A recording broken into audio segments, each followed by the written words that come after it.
Hey everyone, this is Colin, and today I'm going to show you how to do an oil change on a 2010 to 2015 Toyota Prius. This procedure might be similar for previous generations, like first and second generations, or ones that are after this, but I'm doing it specifically for a 2011 Toyota Prius. If you follow these steps, you can save a lot of money.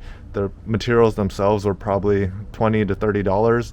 That's a lot cheaper than paying a place $80 to do an oil change. I'm going to go through all the materials real quick, but I want to focus on this section right here. I'm actually installing an engine oil drain valve, and if you live in San Francisco, they were giving these away for free in 2021. This still might be going on, so you can check that. I'll provide a link for that in the description section below. I guess a lot of people were spilling oil on the streets, so they wanted to help this by providing an engine oil drain valve, and I'll just go through this real quickly. Here's the manual that it came with, and when you're doing an oil change, it's a very messy job. When you open the drain plug, all of the oil spills out, and a lot of it ends up on the street or on your hands or wherever your driveway. So the purpose of this is adding a drain valve with a hose, which I'll show you in a second, and this is like a quarter turn. You pull this lever and then the oil will flow, then you close it and it looks like that, so the oil does not flow. And this is the applications, and here's the different types. Here's the hose and an adapter. Here's a clip that prevents it from unlocking itself, and then this is the application chart. So whatever your thread size is for your drain plug, there's a different model. You can pause and look at this. But for my car, I just put in my year, make, and model. They gave me this one, which is the F133S. It's M12 by 1.25. And if we look at this right here, you would take your drain plug out and then put this back in. I'm using an adjustable wrench because they said not to use this portion right here to screw it in. Looking at this, right now it is closed, so if this was on the drain pan, none of the oil would leak out. And then if you push this up, and then that way, you can see that it is open and that the oil would flow. So you would close that back up and it's closed. And there's also this clip that you can put right here, and then that prevents it from accidentally opening. Once this is in place, I'm not going to put this on right now, but there is this tubing, and then you would snap this into place. Once it's snapped in, it's kind of hard to get out, so I'm not going to do that. But then you would essentially take this clip out. You would, I guess, pull this up and then let the oil flow, and then it would flow into your drain pan or back into your bottle or whatever container you had, and it would be a very clean oil change. But even though it is a very clean oil change, when you take your filter out, which I'll describe in a second, the oil is still going to spill out. So that's why I have this pan and cardboard, because to drain the pan, it'll be very clean. It'll go through the tube into whatever container you have. But if you replace your filter, you'll have to use a special tool, and then when you take that off, it's going to spill everywhere. So it makes half of the job a lot cleaner. Let me just go through the other tools. We have a floor jack. I'll show you the point where you can lift the car from the front. Once you have the car lifted, you'll put 2 jack stands on the sides of the car and then lower the jack so it rests on the jack stands. You never want to work underneath the car without jack stands. This hydraulic lift can leak and fail, and it could crush you and you could die. So once you have the car jacked up, there will be a plastic shield on the bottom. So I have my flathead screwdriver. You would take some clips off. I have a breaker bar and a 17mm socket. I'll let you know if that's not the right one. I'll just put text overlay saying that it wasn't the right one. You want to make sure you have your drain pan, and I have a piece of cardboard. That's where it gets really messy, and that's what we're doing here to bypass all of that. You would use your 17mm socket, break the drain plug, let it spill, let the oil empty out into the pan. When the oil is dripping, you can also go to the top of the engine and remove the cap so that the air can come through and it would flow a lot faster. Once that's done, you would use your rag to clean it up, and then we would be installing this. But if you don't have this, you could put the drain plug back in and then torque it to probably 25 to 30 foot-pounds, or just tighten it pretty snug but not over tight. And then we would have to remove the drain filter. So there is a specific drain filter adapter that we have to use, and I'll provide a link for it in the description section below. It's very specific. I think there's 2 kinds of these for Priuses, and you have to be very specific about which one you use. So right now I just have this. It has a 3/8 inch adapter, so I did a 1/2 inch because my breaker bar is 1/2 inch to 3/8, and then I could break that open. Once you have the old filter out, you can dispose of it per local regulations, and then put the new filter in, put that back in, tighten it, and then you would pour, I believe it's 4.5 quarts of oil, and then put the cap back on, and then turn the car on, check for leaks. If it's good, then you can drive it off. You can check the dipstick as well and add more engine oil if needed. So that's just a quick overview.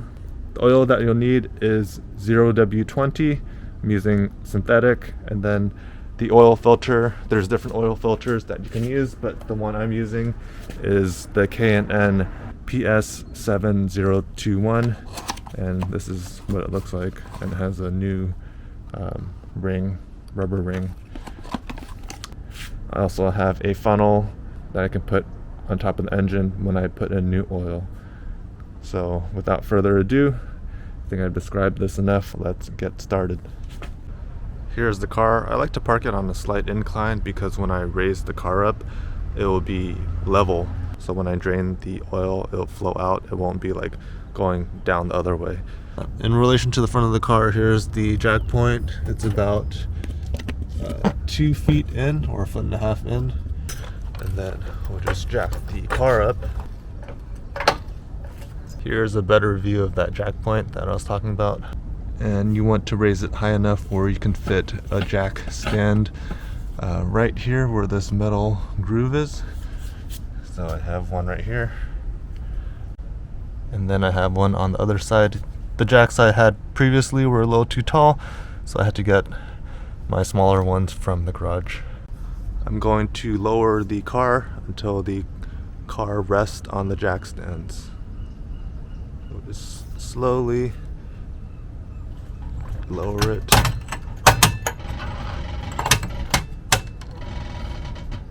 And double check that these are on properly and that it's sitting level and not tipped over. Check the other side as well. Sometimes these jack stands, if they're not level, they'll be sitting on 2 feet instead of 4, and it's pretty dangerous. It's not required, but I like to keep the jack stand in place sometimes, just so that there's a extra measure of safety in case the jack stands fail, which is very unlikely, but gives me a sense of comfort. The area we're interested in is this area right here. There's enough clearance where we can keep the jack in place, where we can still work in this area right here. Coming underneath the car, pretty sure there was a tab right here. My one broke off. There is one right here. And then there's one right here. So you would take your flathead screwdriver and just pop them off. Mine are kind of broken. You're just gently prying this off. That came off. Put this aside.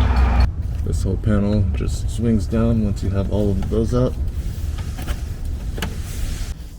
So when you swing this out, this location where my finger is right here, there's actually a tab right there that you can reuse that clip that you just took off and pop it in there to hold it in place. Here's that part I was talking about. I just slid my finger in here to pull the plastic down, and then I pushed the clip in there and it's holding it in place. The reason why I pulled this down was because there's this metal piece right there, and when I tried pushing that clip in, it didn't actually fit. So you want to pull this down and push this in so it only clips onto the plastic. So right now it's held in place, and then we can work right here. Coming underneath the car, the areas of interest are this drain plug right here, and then this oil filter right there. I actually misspoke earlier. This is a 14mm socket. So I have my cardboard and my drain catch pan right here. I'm going to break this and then let the oil spill. So I'm going to turn it lefty loosey. We broke that with the breaker bar, and then I'm going to move this so we can catch it. Just going to turn this by hand. It's going to be very messy. Forgot to mention, you should probably wear gloves at this point.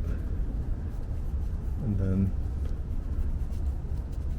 this is what we're trying to avoid with the new drain valve.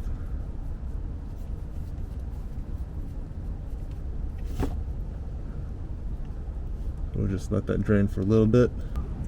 While this is draining, we're gonna go to the car and then pull this hood lever right here. So the hood opens. Go to the hood. There's this lever right here. Pull it up, and then the hood comes up. There is a latch where my hand is. We'll pull this. We'll set it down right here. Either this one or this one will work. Here is the fill cap. If it's on really tight, you can use your rag and then use an adjustable wrench or some kind of clamp, and then just turn this so it gives more leverage. See, it says 0W20. I'll just open this. If the air comes through here, it drains a lot faster on the bottom. Here are the instructions. Number one, it says to assemble this by placing the blue fiber gasket. It says it's not required for taper thread or O-ring valves. So sit flat between the oil pan and valve once installed, which I have. Number two, remove the drain plug, which I've already done. Clean the port, which I'll do in a second. Hand tighten this, do not cross thread, and then tighten with a crescent wrench and turn an additional 1/8 turn, and then close and lock this, and then put the clip on. I'm double checking the new valve threads with the old drain plug, and it looks to be the same. The oil is slowly dripping, so it's pretty much done. I'm just going to clean this with the rag, and then I'm going to put the new drain valve in and turn it clockwise. So I have it hand tight. I have the crescent wrench, and I'm going to do 1/8 of a turn. So I think that's good. After that's tightened, I'm going to close this. After that, we're going to put this clip in place so that this doesn't accidentally turn. To drain this in the future, we'll take this clip off, we'll put this adapter and hose on, and then we'll turn this clockwise 1/4 to let it drain. And it'll be a much cleaner drain into the pan or into a bottle. Next, we're going to replace this filter, and there's like specific indentations on this cap that correspond with this. I'll take my breaker bar. There's this piece of metal right here that you can use like a flathead screwdriver to push this way so it doesn't hold the filter cap in place, but my one's pretty loose. So I have my drain pan underneath, and then I'm just loosening this. If the cap's already loose, you can just take your 3/8 inch ratchet because you have more flexibility. Make sure your drain pan is underneath, and just keep ratcheting it until it comes out. It's starting to spill, so I'm going to use my hand and just take this off by hand. This is the part where the engine pan valve doesn't really make sense because you still need a catch pan and cardboard and whatnot. But here's the old one, just to show you guys. Just gonna let this drain a little bit and then put the new one in. Once this area finishes dripping, I'm just gonna clean it up a little bit with the rag that we have. And let me show you the cap that we just took off. This is the old filter. This is the new filter. Just put this aside. And here's the new rubber gasket. I'm going to take the old filter out, put in the new box, just drain this out a little bit. Going to take our rag to clean the threads. Doesn't have to be super clean because oil is just going to end up back in here. You can either use your flathead screwdriver or just your hands to take the old ring off, put that aside, and then I would suggest using some new oil and just oiling the new ring so it doesn't bind when you put it back in. So that's in place. And then we'll take our new filter. I don't think it really matters. I think it's the same for both directions. Pop that in, and then we're good to reinstall this back into the car. I'm gonna put the filter cap back in, tightening this by hand. We'll take our 3/8 inch ratchet,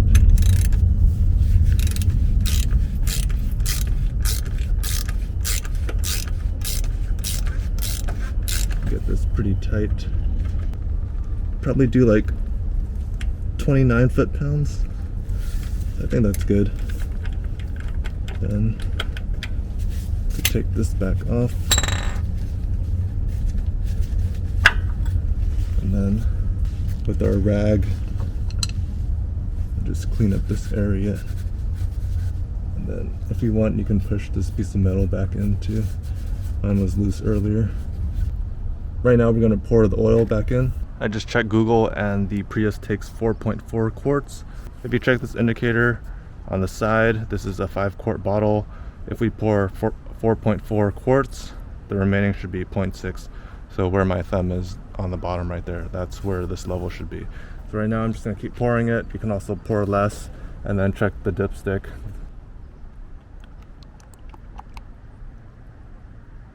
You would place this container on a level surface, and I have about 0.6 quarts remaining, so I think it's good. Another way you can check is through the dipstick. So after waiting a minute or two, there's this yellow stick right here, or yellow circle. You would pull this out, wipe this off, dip it back in, and then pull it out. And then the oil should be in between the bottom and top line. So right now it's kind of smeared right now. So I think oil's still going in, but I'll check in about another minute or two and it should be in between. Once the oil level is good, you can put the cap back on, get it tight, put your foot on the brake, start the car.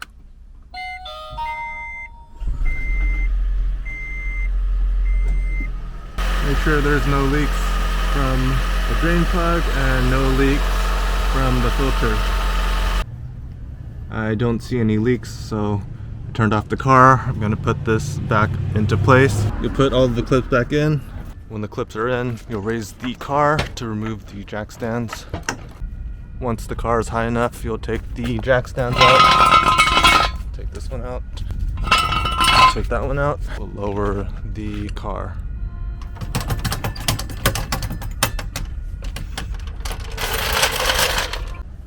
Make sure this cap is tight and that the dipstick is back in place. Then you can close the hood.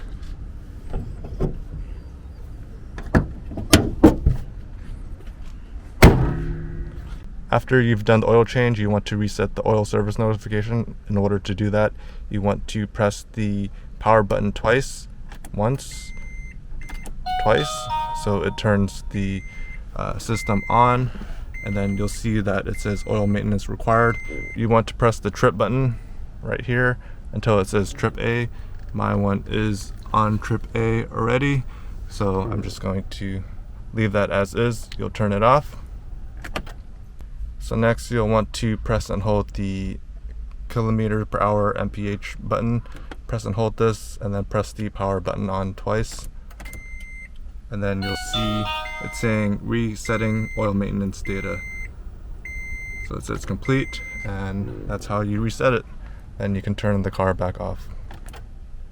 And if you're able to, it's probably a good idea to drive the car around the block to make sure everything is fine before driving it for a longer period of time, like on a freeway. You'd rather notice an oil leak on the streets by your house than on the freeway.